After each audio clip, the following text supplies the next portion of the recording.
Hi, ಬೆಳಗ್ಗೆ 6:45 ಶೋಗೆ ಹೋಗಿ ಕಾಟೇರ ನೋಡ್ಕೊಂಡ್ ಬಂದೆ. ಗೋಪಾಲನ್ ಸಿನಿಮಾಸ್ ನೋಡಿದ್ದು ಒಂದು ಒಳ್ಳೇದು ಅಂದ್ರೆ ಅವ್ರೇನ್ ಸಿಕ್ಕಾಪಟ್ಟೆ ಆಡ್ ಹಾಕಿ ತಲೆ ತಿಂದಿಲ್ಲ. 7 ಟೈಮ್ಗೆ ಶೋ ಸ್ಟಾರ್ಟ್ ಆಗಿ 7 ಟೈಮ್ಗೆ ಶೋ ಮುಗ್ದಿದೆ. ಅಷ್ಟು ಬೆಳಗ್ಗೆನೆ ಅಲ್ಲಿ ಹೋದ್ರು ಅಲ್ಲೊಂಥರ ಹಬ್ಬದ ವಾತಾವರಣ ಇತ್ತು. ಅಷ್ಟು ಬೆಳಗ್ಗೆ ಅಷ್ಟು ಜನರನ್ನ ನೋಡಿ ನನಗಂತೂ ತುಂಬಾ ಖುಷಿ ಆಯ್ತು. ಥಿಯೇಟರ್ ಕೂಡ ಆಲ್ಮೋಸ್ಟ್ 80% ಫುಲ್ ಆಗಿತ್ತು. ಅದು ಕೂಡ ಖುಷಿ ಕೊಡೋ ವಿಚಾರ.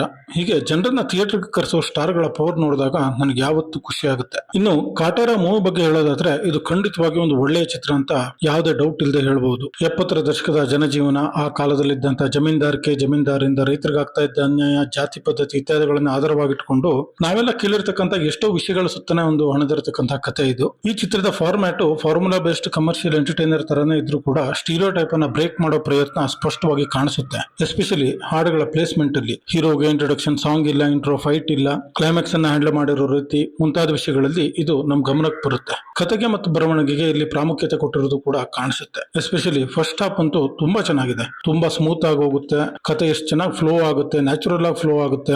ಫಸ್ಟ್ ಹಾಫ್ ಸಖತ್ ಕ್ಲಾಸಿ ಆಗಿದೆ ಅಂತ ನಂಗೆ ಅನಿಸ್ತು. ತುಂಬಾ ಇಷ್ಟ ಆಯ್ತು. ಫಸ್ಟ್ ಹಾಫ್ ಅಲ್ಲಿ ಮೇಕಿಂಗ್ ಕೂಡ ತುಂಬಾನೇ ಚೆನ್ನಾಗಿದೆ, ನ್ಯಾಚುರಲ್ ಆಗಿ ಬಂದಿದೆ. ಸೊ ಈ ಚಿತ್ರ ಕೊಂಚ ವಿಭಿನ್ನವಾಗಿದೆ. ಕತೆ ಮತ್ತು ಕಂಟೆಂಟ್ ಕೂಡ ಸ್ಟ್ರಾಂಗ್ ಆಗಿದೆ. ಅದು ಈ ಚಿತ್ರದ ಪ್ರಮುಖ ಅಂಶ. ಆಗಿನ ಸಂಸ್ಕೃತಿ, ಜನಜೀವನವನ್ನ ಕಟ್ಕೊಡುವಂತಹ ಒಂದು ಪ್ರಾಮಾಣಿಕ ಪ್ರಯತ್ನ ಈ ಚಿತ್ರದಲ್ಲಿದೆ. ಹಾಗೂ ಸಾಂಪ್ರದಾಯಿಕವಾಗಿ ದರ್ಶನ್ರಿಗೆ ಇರತಕ್ಕಂತಹ ಒಂದು ಫ್ಯಾನ್ ಬೇಸ್, ಆ ಅಭಿಮಾನಿ ಬಳಗವನ್ನ ಬಿಟ್ಟು ಬೇರೆಯವರನ್ನು ಕೂಡ ರೀಚ್ ಆಗ್ಬೇಕು ಅನ್ನೋ ಒಂದು ಪ್ರಯತ್ನ ಈ ಚಿತ್ರದಲ್ಲಿದೆ. ಖಂಡಿತ ಇದು ಅವ್ರ ಅಭಿಮಾನಿಗಳ ಹೊರತಾಗಿ ಬೇರೆಯವರನ್ನು ಕೂಡ ರೀಚ್ ಆಗುತ್ತೆ ಅಂತ ನಂಗನ್ಸುತ್ತೆ. ಇದು ದರ್ಶನ್ ರವ್ರ ಚಿತ್ರ. ಸೊ ಈ ಚಿತ್ರದ ಹೈಲೈಟ್ ಅಂದ್ರೆ ದರ್ಶನ್ ಮತ್ತು ಉಳಿದವರ ನಟನೆ. ದರ್ಶನ್ ಅವರು 2 ಘಟಕಗಳಲ್ಲಿ ಕಾಣಿಸ್ಕೊಂಡಿದ್ದಾರೆ. 2 ಘಟಕಗಳು ಕೂಡ ತುಂಬಾನೇ ಇಷ್ಟ ಆಗುತ್ತೆ. ಅವರ ಕ್ಯಾರೆಕ್ಟರೈಸೇಷನ್ ಕೂಡ ತುಂಬಾ ಚೆನ್ನಾಗಿ ಬಂದಿದೆ.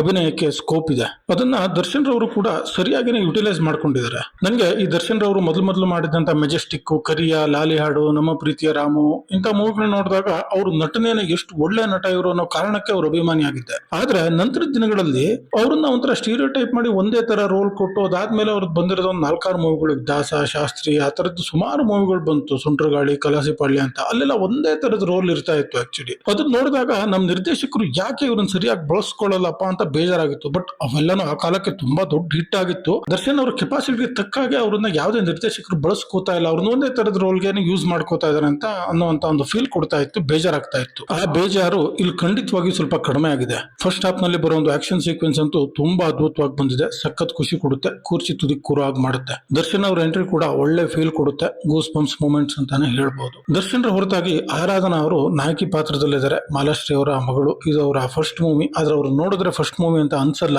ಮೂವಿ ನೋಡಿದ ನಂತರ ನಾನು ಮಾತಾಡಿದ್ರೆ ಕೆಲವು ಜನರ ಪ್ರಕಾರ ಹೀರೋಯಿನ್ ಅವ್ರಿಗೆ ಅಷ್ಟು ಇಷ್ಟ ಆಗಿಲ್ಲ ಅಂತ ಹೇಳಿದ್ರು. ಬಟ್ ನನಗಂತೂ ಆಗನ್ಸಿಲ್ಲ. ನನಗೆ ಅವರ ಪಾತ್ರಕ್ಕೆ ಸಖತ್ತಾಗಿ ಸೂಟ್ ಆಗ್ತಾರೆ. ಅಷ್ಟೇ ಚೆನ್ನಾಗಿ ಆಕ್ಟಿಂಗ್ ಕೂಡ ಮಾಡಿದ್ದಾರೆ ಅಂತ ಅನಿಸ್ತು. ಇವ್ರು ಹೊರತಾಗಿ ಕುಮಾರ್ ಗೋವಿಂದ್, ಶ್ರುತಿ, ಬಿರಾದಾರ್ ಅವರು, ರೋಹಿತ್ ಅವರು, ಜಗಪತಿ ಬಾಬು, ವಿನೋದ್ ಆಳ್ವ ಮುಂತಾದವರೆಲ್ಲ ಇದ್ದಾರೆ. ವಿಲನ್ ಗಳ ಪಾತ್ರಕ್ಕೆ ಇನ್ನು ಸ್ವಲ್ಪ ಹೆಚ್ಚಿನ ಸ್ಕೋಪ್ ಕೊಟ್ಟಿದ್ರೆ, ಬಿಲ್ಡಪ್ ಗಳನ್ನ ಕೊಟ್ಟಿದ್ರೆ ಆ ಕೊನೆಯಲ್ಲಿ ಬರ್ತಕ್ಕಂಥ ಕಾನ್ಫ್ಲಿಕ್ಟ್ ಎಲ್ಲ ಇನ್ನು ಸ್ವಲ್ಪ ಜಾಸ್ತಿ ಇಂಪ್ಯಾಕ್ಟ್ ಮಾಡ್ತಾ ಇತ್ತು ಅಂತ ನಂಗೆ ಅನಿಸ್ತು. ಶ್ರುತಿ ಮತ್ತೆ ಕುಮಾರ್ ಗೋವಿಂದ್ ಅವರ ಪಾತ್ರಗಳಿಗೆ ಅಭಿನಯಕ್ಕೂ ಸ್ಕೋಪ್ ಇದೆ.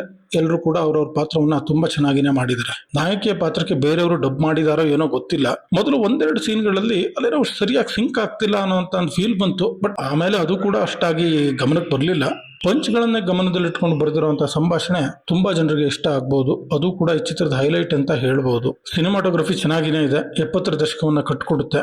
ಮೂವಿ ಲೆಂತ್ 3 ತಾಸಿದೆ. ಸೊ ಇನ್ನೊಂದು ಸ್ವಲ್ಪ ಟ್ರಿಮ್ ಮಾಡಿದ್ರೆ ಒಳ್ಳೇದಿತ್ತು ಅಂತ ಅನಿಸ್ತು. ಅದರ ಅರ್ಥ ಎಡಿಟಿಂಗ್ ಕೊಂಚ ಶಾರ್ಪ್ ಆಗ್ಬೋದಿತ್ತು. ಬಟ್ ಈ ಚಿತ್ರಕ್ಕೆ ಟಿಕೆಟ್ ಪ್ರೈಸ್ ಕೂಡ ಹೆಚ್ಚು ಮಾಡಿದ್ದಾರೆ. ಸೊ ಅದಕ್ಕೋಸ್ಕರ ಮೂವಿ ಲೆಂತ್ 3 ತಾಸು ಇರಲಿ, ಅಷ್ಟು ಕಾಸು ಕೊಟ್ಟು ಬಂದ ಪ್ರೇಕ್ಷಕರಿಗೆ ಅದಕ್ಕೆ ತಕ್ಕನಾದ ಒಂದು ಅನುಭವ ಕೊಡೋಣ ಅಂತ ಚಿತ್ರತಂಡ ಡಿಸೈಡ್ ಮಾಡಿರ್ಬೋದು. ಹರಿಕೃಷ್ಣ ಅವರ ಬ್ಯಾಕ್ ಗ್ರೌಂಡ್ ಮ್ಯೂಸಿಕ್ ಕ್ಲಿಕ್ ಆಗುತ್ತೆ. ನನಗಂತೂ ಇಷ್ಟ ಆಯ್ತು. ಆದ್ರೆ ಹಾಡುಗಳು ಇನ್ನು ಸ್ವಲ್ಪ ಚೆನ್ನಾಗಿರಬೇಕಿತ್ತು ಅಂತ ಅನಿಸ್ತು. ಯಾವುದೇ ಒಂದು ಸಾಂಗ್ ಕೂಡ ಅಂತ ಒಂದು ಟ್ರೇಡ್ ಮಾರ್ಕ್ ಅಥವಾ ಸಿಕ್ಕಾಪಟ್ಟೆ ಇಷ್ಟ ಆಗುವಂತದ್ದು, ಯಾವತ್ತು ಹಾಡ್ತಾ ಇರುವಂತ ಹಾಡು, ಆ ತರದ್ ಯಾವುದೇ ಒಂದು ಫೀಲ್ ಕೊಡುವಂತ ಸಾಂಗ್ ಇಲ್ಲ ಅಂತ ನಂಗೆ ಅನಿಸ್ತು. ಇತ್ತೀಚಿನ ದಿನಗಳಲ್ಲಿ ಬರೋ ಒಂದು ಮೂವಿಗಳಿಗೆಲ್ಲ ಹೋಲಿಸಿದ್ರೆ ಹಿಂಸೆ ಮತ್ತೆ ರಕ್ತ ಸ್ವಲ್ಪ ಕಡಿಮೆನೇ ಇದೆ ಇದರಲ್ಲಿ. ಅಂತ ಪೂರ್ತಿಯಾಗಿ ಇಲ್ಲ ಅಂತ ಅಲ್ಲ, ಇದೆ. ಬಟ್ ಸ್ವಲ್ಪ ಕಡಿಮೆನೇ ಇದೆ.